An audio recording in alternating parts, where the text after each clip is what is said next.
먼저 한 가지 양해 말씀을 드리겠습니다.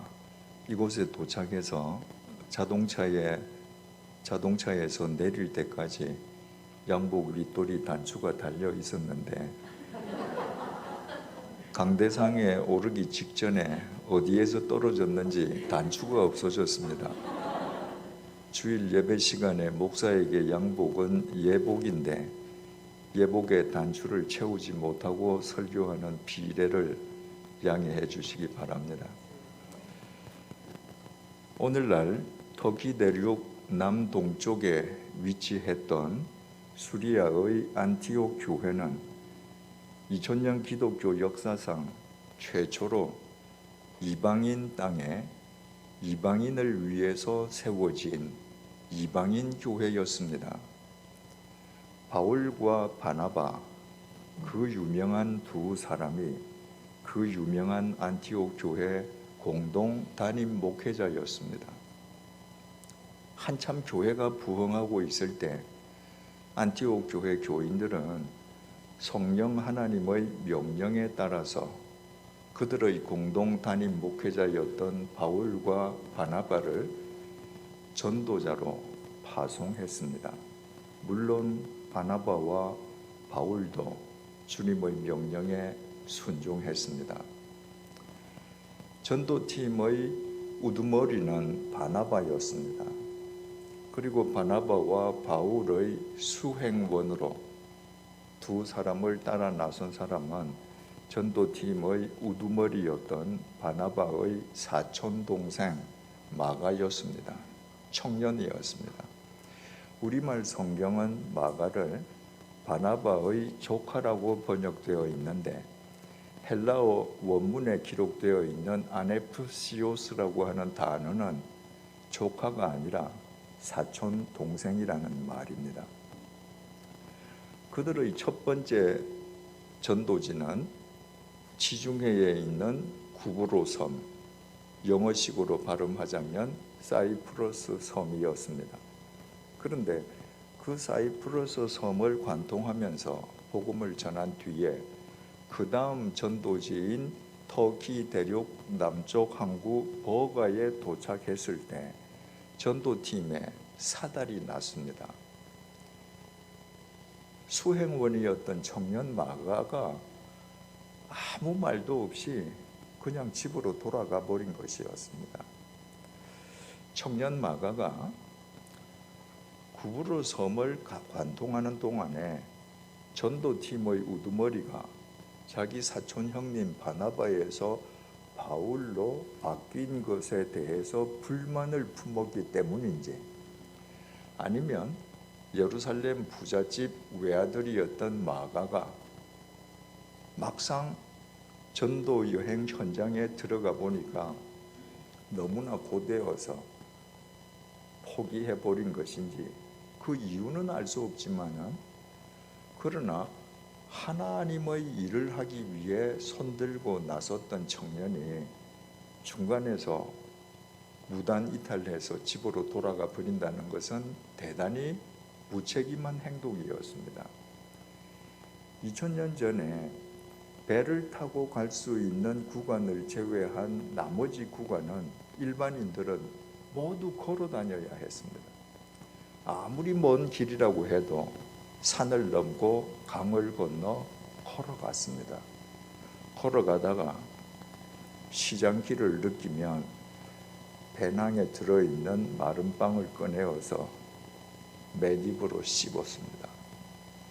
걸어가다가 밤이 되기까지 민가를 만나지 못하면 대지를 요로 삼고 하늘을 이불 삼아서 노숙했습니다. 그러니까 당시에 걸어서 전도 여행을 한다고 하는 것은 지난하게 어려운 일이었습니다.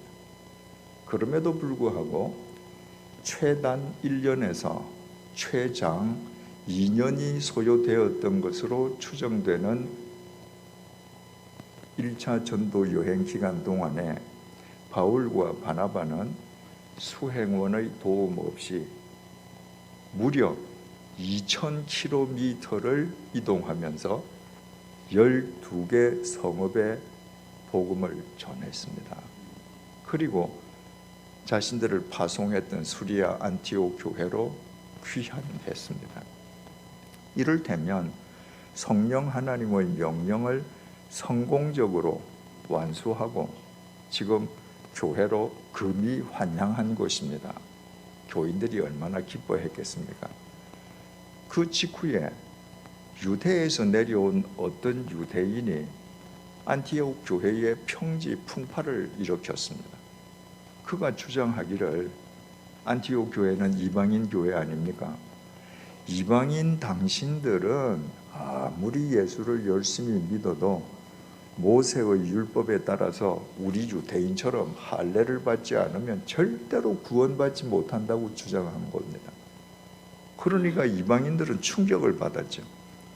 바울과 바나바가 전한 복음을 듣고 우리는 구원받았다고 생각했는데 너희들은 육체의 할례를 안 받았으니까 구원받은 것 아니라는 그 유대인의 말에 교회가 소용돌이에 빠졌습니다.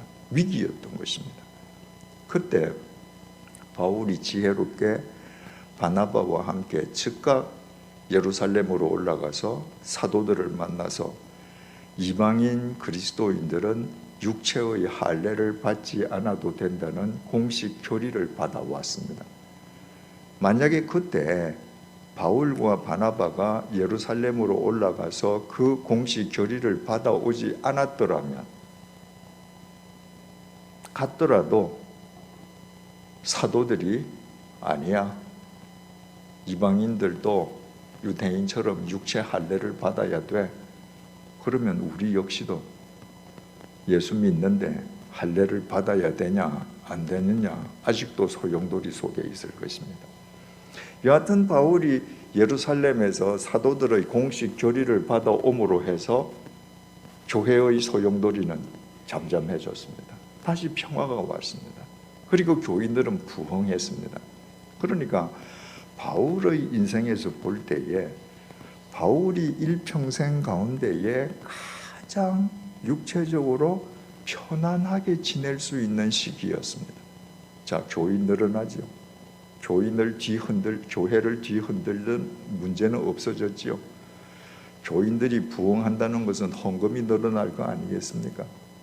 그러니까 공동 담임 목회자인 바울은 편안하게 거기에서 살 수 있었습니다. 그 상황에서 오늘의 본문이 시작되었습니다. 36절입니다.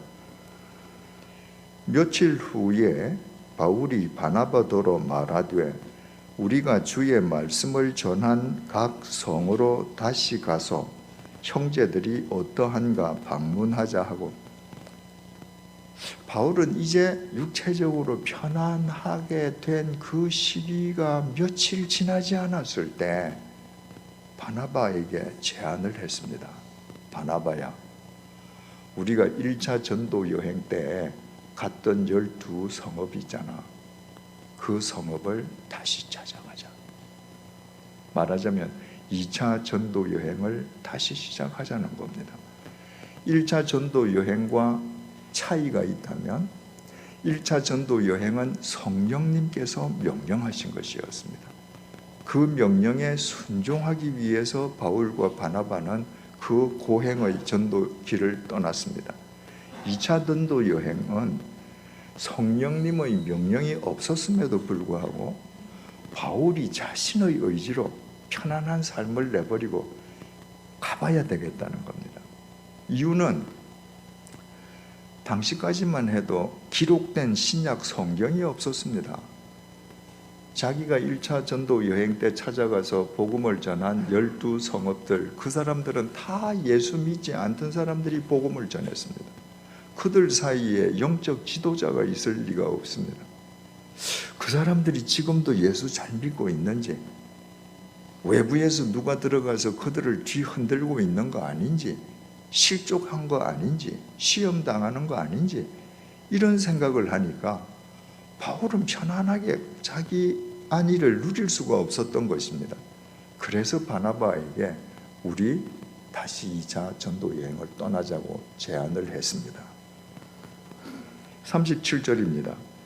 바나바는 마가라고 하는 요한도 데리고 가고자 하나 바나바 역시 2차 전도 여행을 떠나자는 바울의 제의에 흔쾌히 동의했습니다.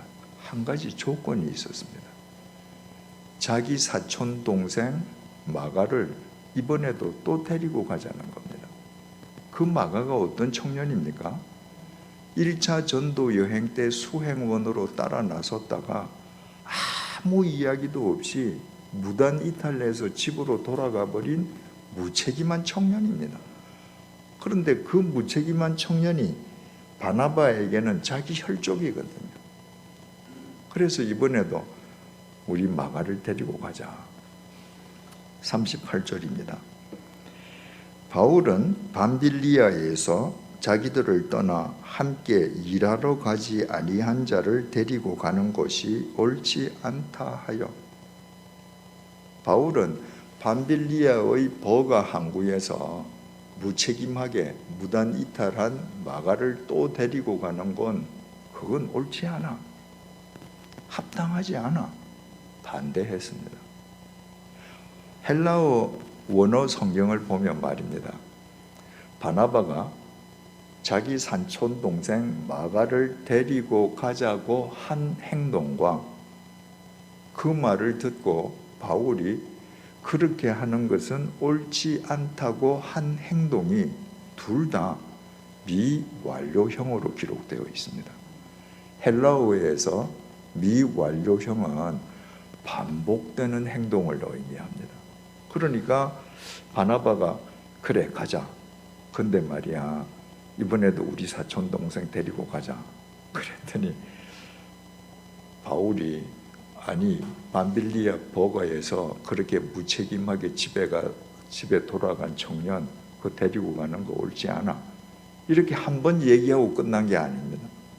그랬더니 바나바가 그래도 데려가자. 안 돼. 데려가자. 안 돼. 여러분 참 이해가 안 됩니다. 바울과 바나바가 누굽니까? 천하의 신앙인 아닙니까? 그러면 서로가 계속 같은 주장을 하면 웬만하면 누군가가 양보를 해야 될 것 같습니다. 흔히 우리가 쉽게 하는 얘기로 믿음이 더 좋은 사람이 양보해 줘야 될 것 같아요. 양보를 서로 안 하는 겁니다.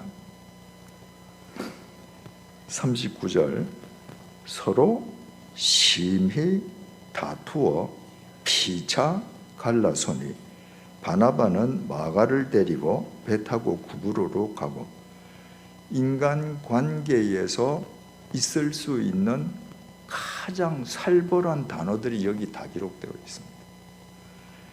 서로 심히 다투어 피차 갈라서니 지금 우리말 성경 이걸 그대로 지금 뉘앙스로 옮기면 어떤 말이에요?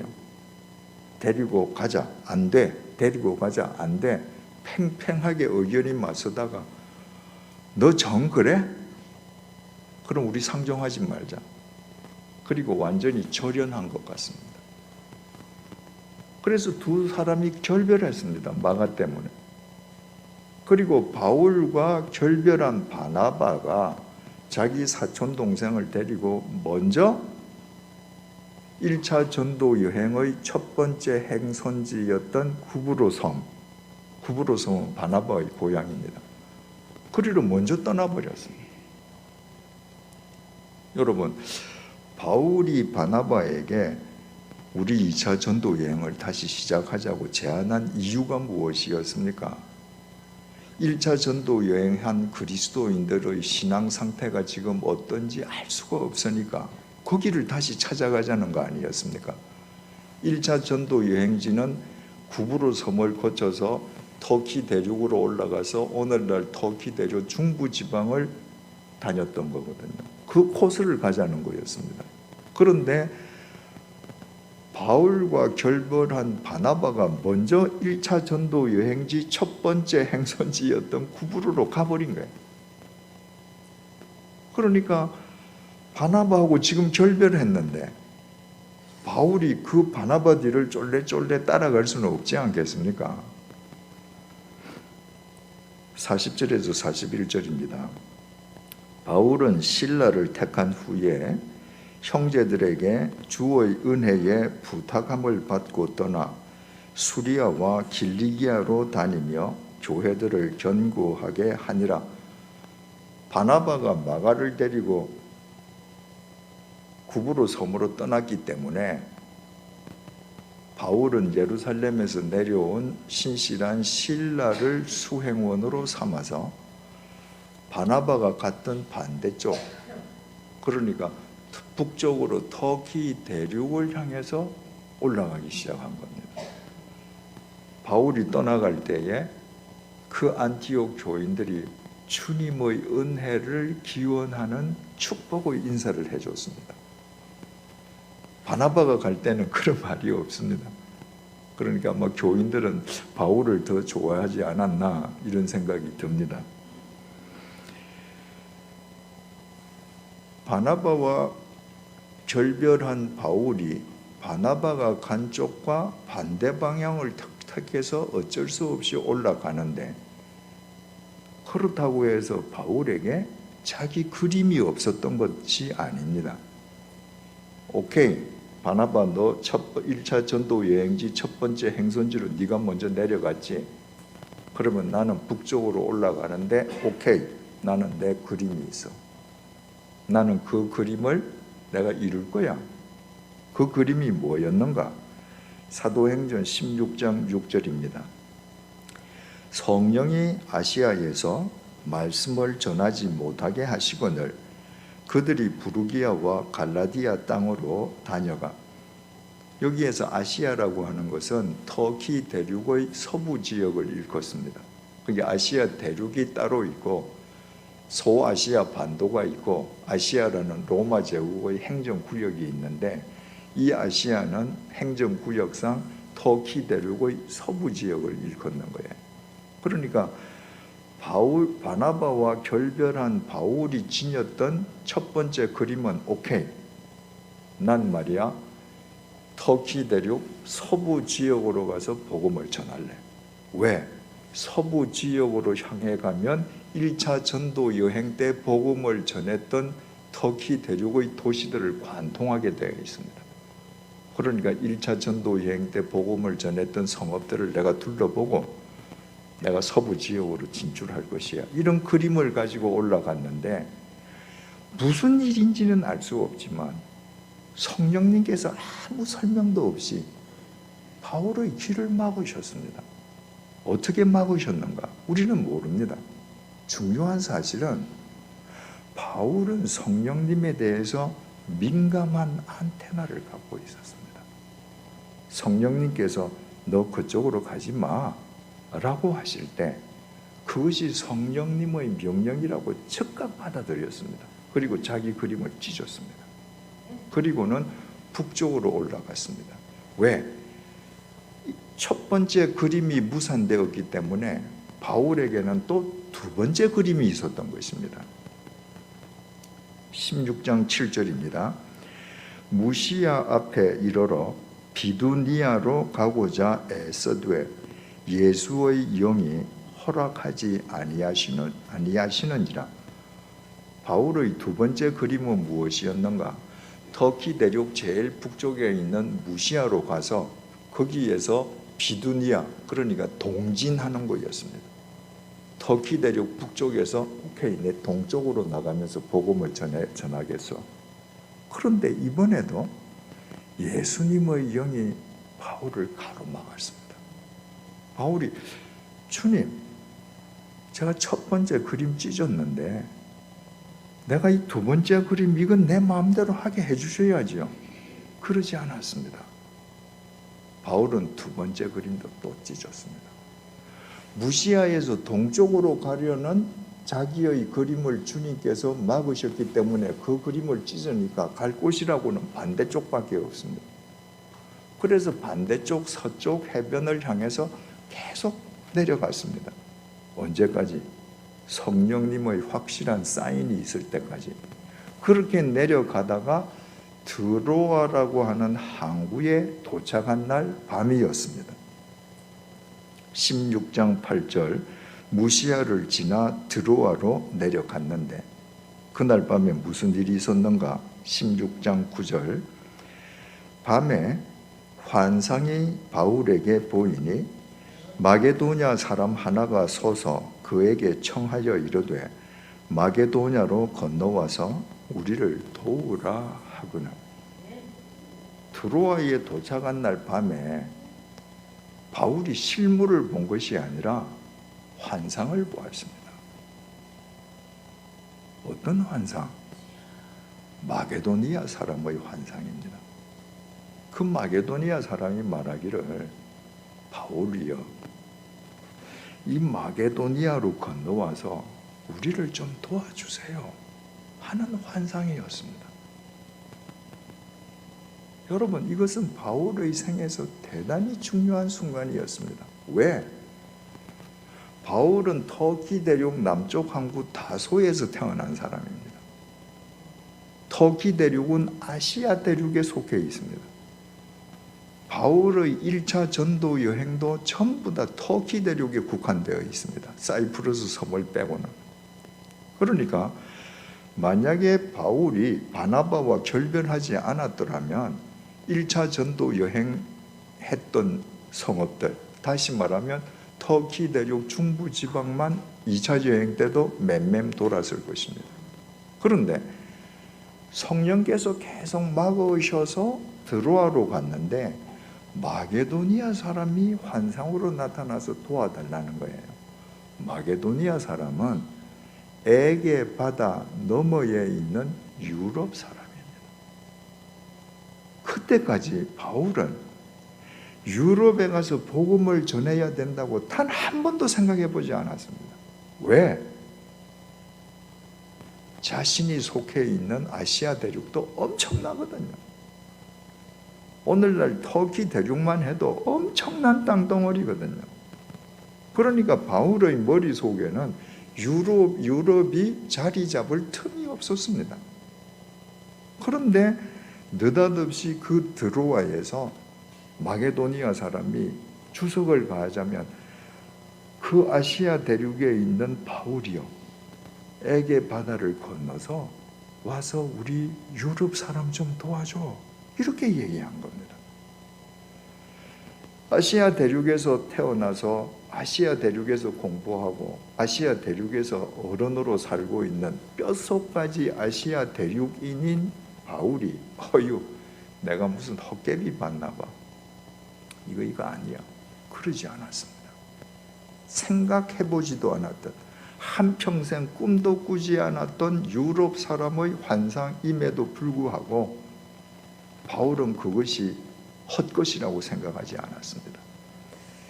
사도행전 16장 10절 바울이 그 환상을 보았을 때 우리가 곧 마게도냐로 떠나기를 힘쓰니 이는 하나님이 저 사람들에게 복음을 전하라고 우리를 부르신 줄로 인정함이로라. 성령님께서 바울에게 야, 너 건너가 명령하신 게 아닙니다.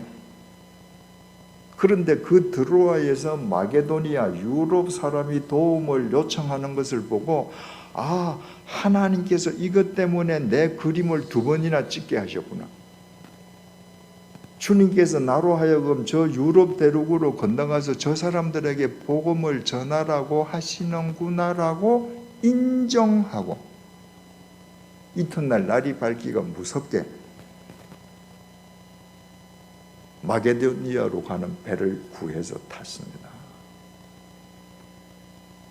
에게 바다는 당시 항해 100길로 5길입니다.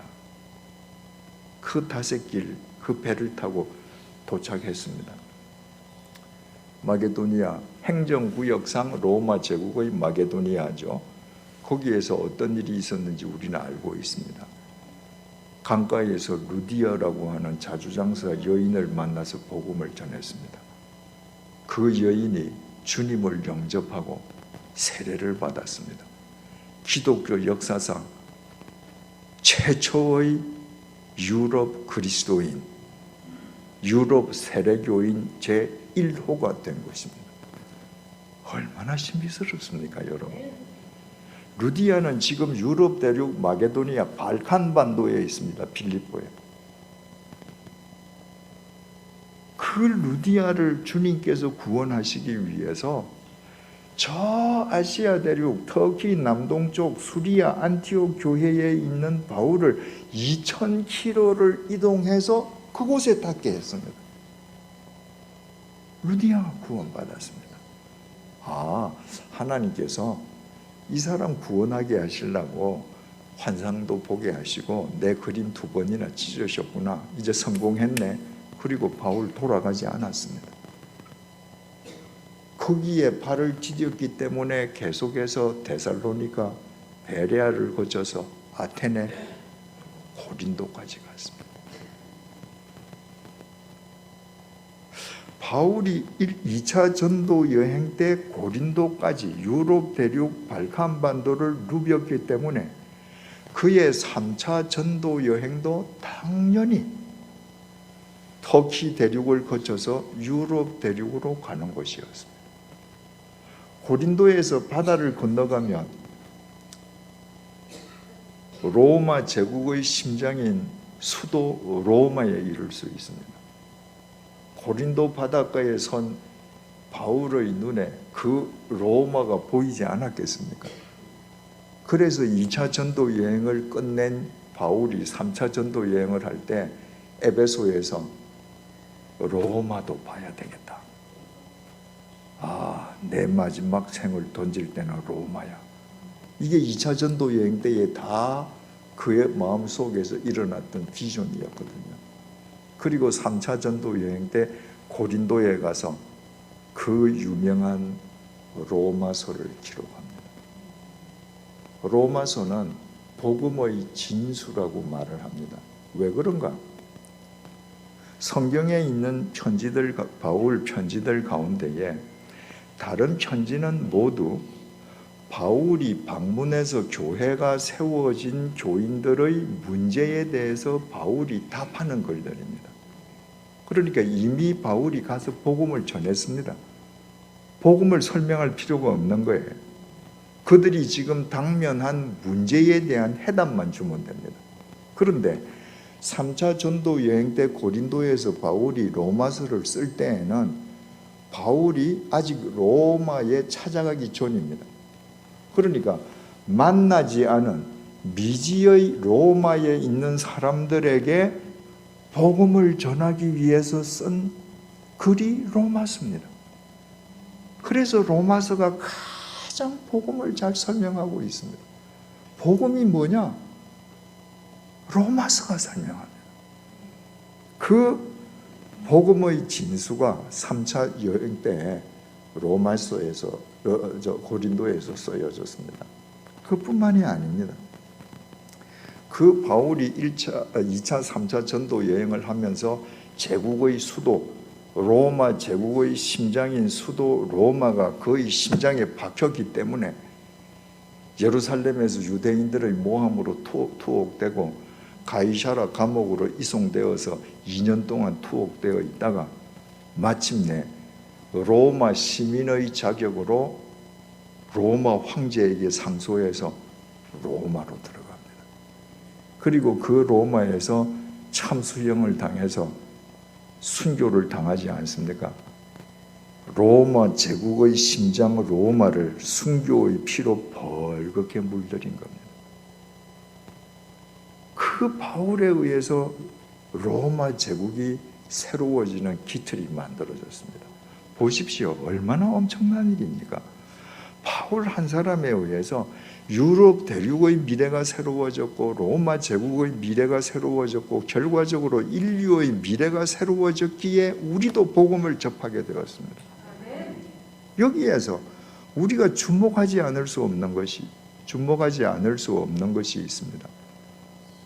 바울이 이렇게 2000년 기독교 역사상 새로운 미래를 개척하는 가장 엄청나고도 위대한 일을 할 수 있었던 그 출발점에 바나바와의 결별이 있었다는 겁니다. 만약에 바나바와 결별하지 않았다면 아까도 말씀드린 것처럼 바울은 바나바와 함께 2차 전도 여행 때도 터키 내륙, 3차 전도 여행 때도 터키 내륙, 뭐 어쩌면 4차 전도 여행 때는 뭐 이란, 인도, 아시아 대륙을 못 벗어났을 것입니다. 바나바와 결별했기 때문에 바울이 태어나서 단 한 번도 상상해 볼 수도 없었던 일이 성령님의 역사에 의해서 인류의 역사 속에 펼쳐지게 되었습니다. 그렇다면 우리는 바나바와 바울의 결별을 다시 깊이 주목하지 않을 수 없습니다. 오늘 본문 39절 상반절로 한번 다시 되돌아가 보십시다. 서로 심히 다투어 피차 갈라서니. 정말 섬뜩한 단어들만 나열되어 있어서 아까 말씀드린 것처럼 살벌하기 짝이 없습니다. 그러나 중요한 것은 우리말 성경은 헬라어 원문의 뉘앙스와 다릅니다. 우리말 성경은 심히 다투었다. 그러니까 뭐 두 사람이 손찌검만 안 했지 뭐 그야말로 갈 때까지 간 것처럼 보이잖아요. 심히 다투었으니까. 헬라어 원문에는 심히라는 부사가 없습니다. 우리말 성경에는 다투다는 동사로 기록되어 있습니다. 그런데 헬라어 원문에는 동사가 아니라 파록시스모스라는 명사가 기록되어 있습니다. 그 명사는 설전, 불일치라는 의미입니다. 그러니까 그 원문을 그대로 번역을 하면 바나바와 바울 사이에 의견의 불일치가 계속 일어나서 두 사람이 결별했다. 원문은 그렇게 쓰여 있습니다. 그런데 우리 성경은 심히 다투어 피차 갈라서니 이렇게 되어 있습니다. 그런데 중요한 게요, 심히 다투다는 말이 있잖아요. 다툼이라는 말이 헬라말 성경에는 파록시스모스라는 명사로 기록되어 있는데 이 명사가 설전 혹은 불일치라고 그러지 않았습니까? 그런데 헬라 말에 다툼이라는 다른 단어들이 많습니다. 그런데 이 사도행전을 쓴 누가는 의사입니다. 당시의 엘리트입니다. 누가가 성경을 쓸 때에 한 단어 한 단어를 쓸 때에 정말 거기에 적합한 단어를 골라서 썼습니다. 그런데 누가가 그들의 사이에 다툼이 일어났다는 다툼을 파록시스모스라고 썼는데 그 단어는 신약 성경에 딱 2번만 등장합니다. 첫 번째가 오늘 본문이고요. 두 번째 등장은 히브리서 10장 24절에 등장합니다. 그 본문을 제가 읽어드릴게요. 들어보세요. 서로 돌아보아 사랑과 선행을 격려하며. 그리스도인들은 신앙생활을 하면서 서로 각자들이 선행과 사랑을 행할 수 있도록 격려해야 된다는 거예요. 여러분, 그리스도인들의 그 코이노니아를 통한 격려가 없으면 우리 사랑하기 어렵지 않습니까? 그 격려해야 된다. 그 격려가 파록시스모스입니다.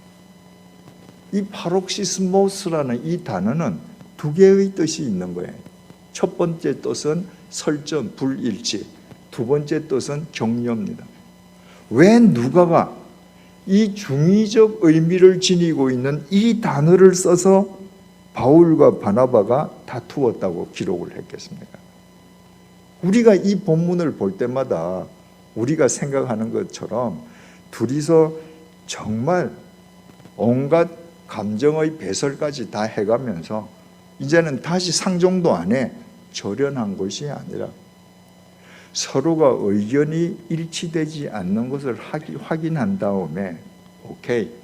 그러면 너는 너 길을 가거라. 나는 내 길 갈게. 잘 가라. 의견의 불일치를 격려하면서 헤어졌다는 거예요. 의미가 완전히 다르죠. 그럼 여러분 한번 생각을 해보십시다. 우리가 아는 것처럼 바나바와 바울이 우리 성경이 주는 그 뉘앙스 그대로 서로 심히 다투어서 너 이제 상종도 안 해. 그리고 완전히 이제 인간관계 끝이야. 절연해서 그 정오심과 분노와 적개심으로 결별했다면 어떻게 되었을까요? 그 분노와 정오와 적개심이 바울의 2차 전도 여행의 토대였을 것입니다. 여러분, 인간의 적개심과 분노심과 정오심으로 시작하는 전도 여행이 성령님의 역사를 이루는 생명의 길이 될 수 있겠습니까?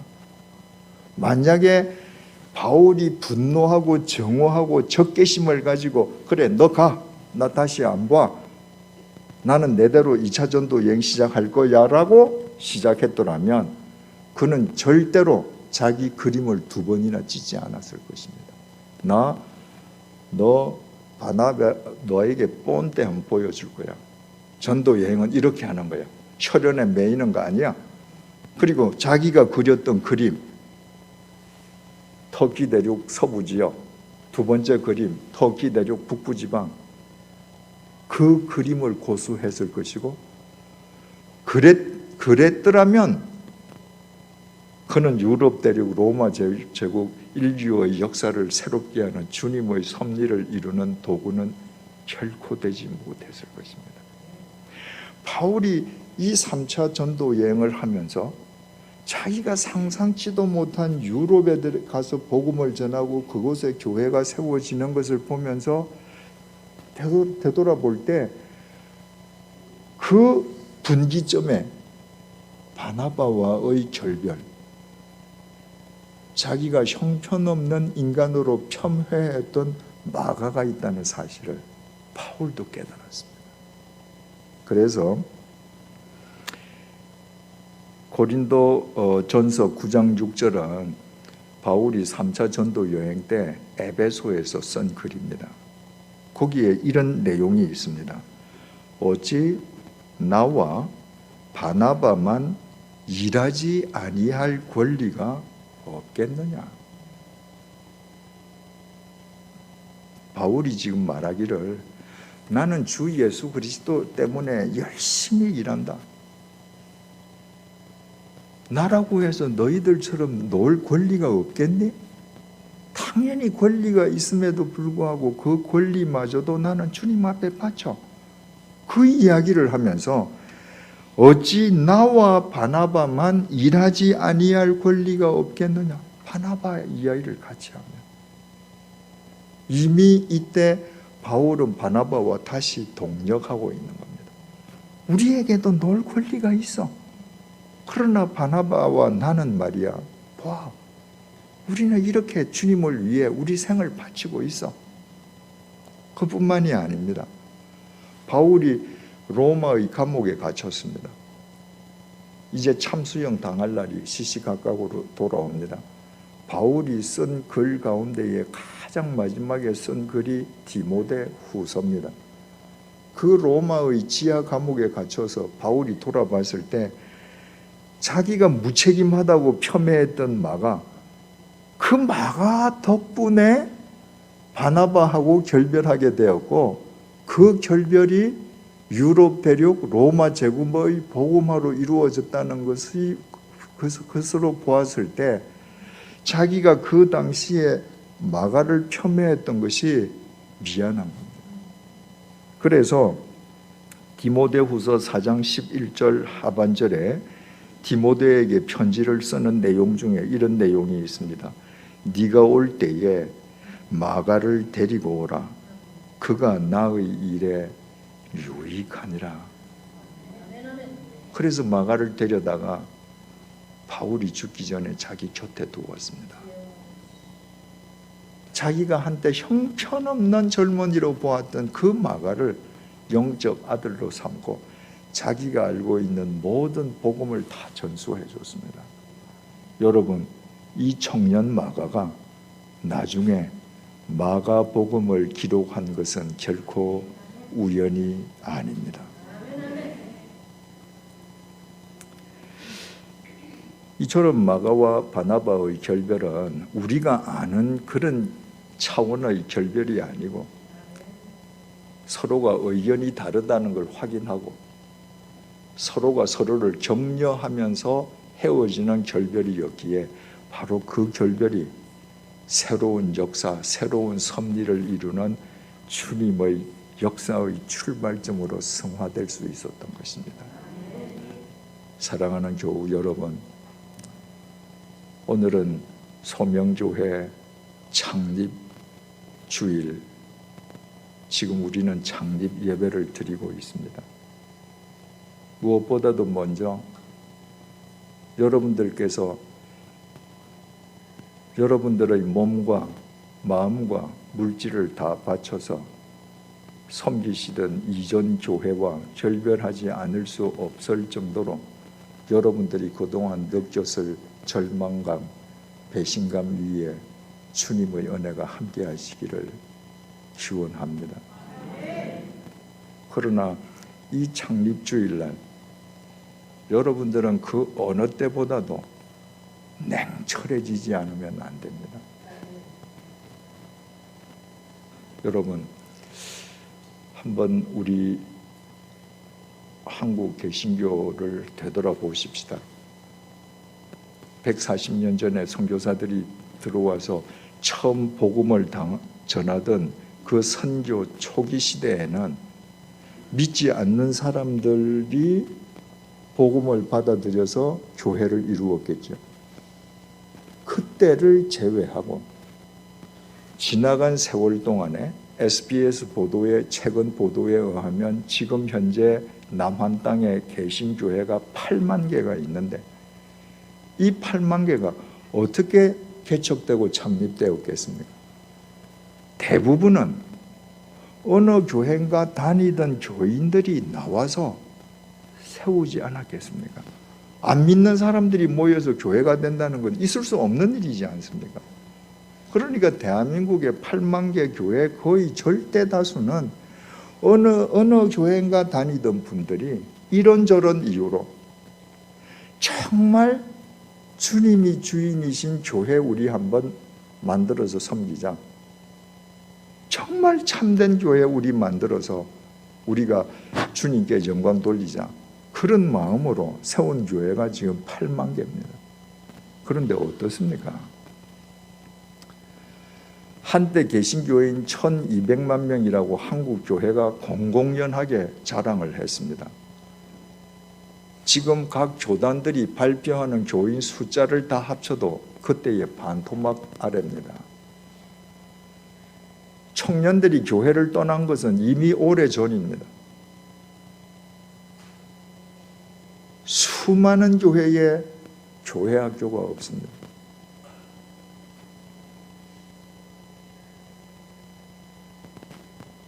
그동안 그리스도인들은 사랑을 마치 그리스도인들의 전매 특허인 것처럼 입만 열면 사랑을 말했습니다. 그런데 정말 사랑하는 그리스도인들을 여러분 만나보신 적이 있습니까? 힘듭니다. 사랑은 교회 안에서 구호로서만 존재할 뿐 내 몸과 마음을 사랑의 제물로 내어놓는 그리스도인들은 볼 수 없습니다. 여러분, 예수를 믿으라고, 그래야 구원 얻는다고 믿음을 강조합니다. 여러분, 믿음이 뭔지 아십니까? 제가 지금까지 교인들이나 젊은 목사님들에게 믿음이 뭐죠? 라고 물어서 믿음은 이겁니다 라고 자신 있게 대답하는 사람을 저는 거의 보지 못했습니다. 오늘 이 예배를 드리기 위해서 부산신학교로 자동차를 타고 오는데 부처님 오신 날을 기념하기 위해서 그 길에 연등들이 걸려 있습니다. 그 연등에 쓰여 있는 글씨 보셨습니까? 소원성취. 여러분, 부처님은 이 세상은 다 무라 그랬습니다. 이거 다 없는 거라고 그랬습니다. 아무것도 없는 무인데 우리가 있는 것처럼 착각하는 데서 인간의 모든 고통이 유래한다고 했습니다. 부처님을 믿는다면 그걸 믿는 거예요. 무를 믿는다는 불교 신자들이 연등에 소원성취를 씁니다. 무를 믿어야 되는데 무슨 소원을 성취하겠다는 거예요? 그건 다 유입니다. 그리스도인들이 예수를 믿는다는 것은 주님의 말씀 진리 앞에서 나를 부인하는 겁니다. 하루하루 나를 버리는 겁니다. 오늘날 믿음은 어떻습니까? 내 욕망을 위해서 주님의 이름을 부르고 있지 않습니까? 저 소원 성취와 똑같습니다. 그러니 교회가 세상의 조롱거리로 전락했습니다. 여러분, 홍수가 나면 온 사방이 물천지인데 정작 마실 물이 없습니다. 갈증으로 사람들이 죽어갑니다. 온 사방의 교회 천지인데 사람들은 단일 교회가 없다고 한탄합니다. 목사들 없는 곳이 없는데 사람들은 믿을 목사가 없다고 가슴을 칩니다. 그럼 어떻습니까, 여러분? 오늘 이렇게 감격 속에서 창립되는 소명교회 역시 얼마 지나지 않아서 그런 전철을 밟지 않으리라는 보장이 있습니까? 우리가 모르면 모르되 오늘 교회가 그렇게 되어 간다는 사실을 알았으면 소명교회는 절대 그렇게 되지 않도록 우리가 이 시간부터 우리의 첫 단추를 분명하게 꿰어야 되지 않겠습니까? 그러기 위해서는 반드시 두 가지 사실을 염두에 두셔야 합니다. 첫 번째로 이전 교회와의 결별이 분노, 정오심, 적개심의 산물이어서는 안 됩니다. 만약에 이전 교회와의 결별이 분노와 정오심과 적개심의 산물이라면 지금 이 교회의 토대가 분노와 정오와 적개심입니다. 이 교회 속에 성령님의 역사가 있을 수 있겠습니까? 바로 이전 교회와의 결별을 주님께서 당신의 서러운 섭리를 위해 여러분들을 쓰시기 위해 여러분들을 불러내신 주님의 은혜로 승화시키십시오. 그러기 위해서는 여러분은 지금부터 이전 교회를 미워하시면 안 됩니다. 사람을 절대로 미워하시면 안 됩니다.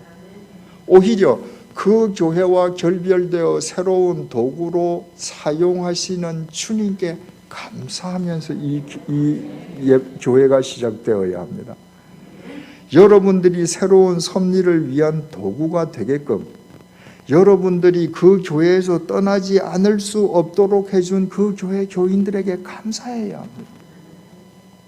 그때 이 교회는 주님이 주인이 되시고 주님 역사의 통로가 될 것입니다. 두 번째 유념하셔야 할 것은 지금 여러분들 각자 마음속에 있는 소명교회를 위한 여러분 개개인의 그림을 찢어버려야 합니다. 오늘 창립 예배인데 많은 분들이 참여하셨습니다. 창립 예배에 교인들이 참석하시면 그분들은 소위 말하는 한국교회에서 말하는 창립 멤버들입니다. 창립 멤버가 많은 교회치고 얼마 지나지 않아서 분란에 휩싸이지 않는 교회가 드뭅니다. 이유는 간단합니다. 창립 예배에 참석하는 사람들은 다 저마다의 그림이 있거든요. 그림과 그림이 서로 부딪히는 거예요. 그림과 그림이 부딪히기 때문에 사람 사이의 다툼이 용일이 없게 됩니다. 이제 여러분들이 바울처럼 여러분 자신의 그림을 찢어버려야 합니다. 그때 여러분 전체를 통해서 이루시려는 주님의 그림이 그려지는 거예요. 바울이 2번씩 단 한 번도 원망하지 않고 자기의 그림을 찢었을 때 바울이 상상치도 않게 유럽 대륙으로 진출하고 로마 제국의 심장을 자기 피로 물들일 수 있었던 것입니다.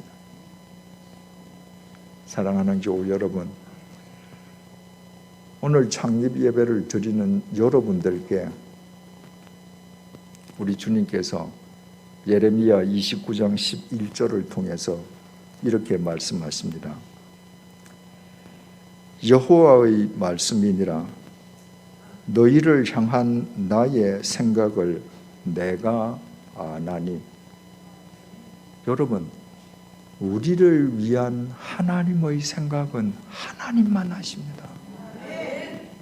하나님은 지금 이렇게 말씀하십니다. 이전 교회와 결별할 수밖에 없었던 너희들에 대한 나의 생각은 내가 안다. 너희를 향한 나의 생각을 내가 아나니 평안이요 재앙이 아니니라. 너희에게 미래와 희망을 주는 것이니라. 주님께서 약속하십니다.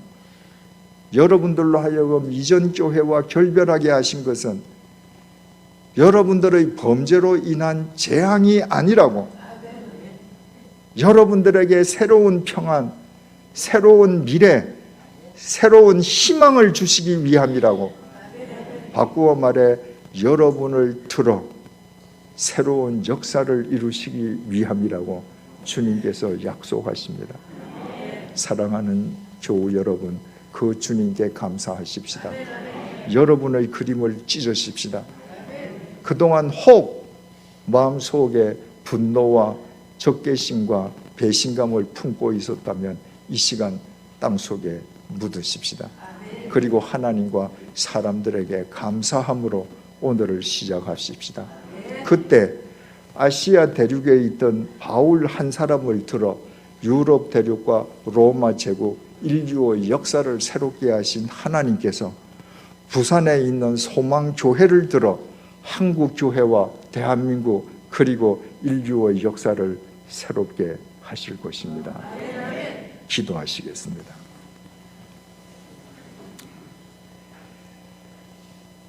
주님 주신 소명의 삶을 살기 원하는 주님의 자녀들을 이렇게 부르시어 주님의 몸된 소명교회를 창립하게 하심을 진심으로 감사합니다.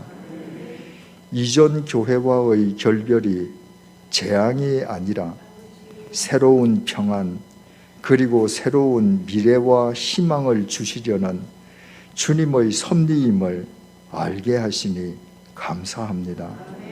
어떤 경우에도 사람을 미워하지 말게 해 주십시오. 오직 주님께 감사하는 마음으로 교회에 대한 각자의 그림을 버리고 모두를 통해 이루시려는 주님의 그림을 헤아리고 분별하는 영안을 지니게 해 주십시오. 그리하여 지금 이 자리에 머리 숙인 주님의 종들이 한국 교회와 대한민국의 미래를, 인류의 역사를 새롭게 하는 주님의 통로로 아름답게 쓰임받게 해 주십시오. 지금부터 영원토록 소망교회의 주인 되시는 예수 그리스도의 이름으로 기도드립니다. 아멘.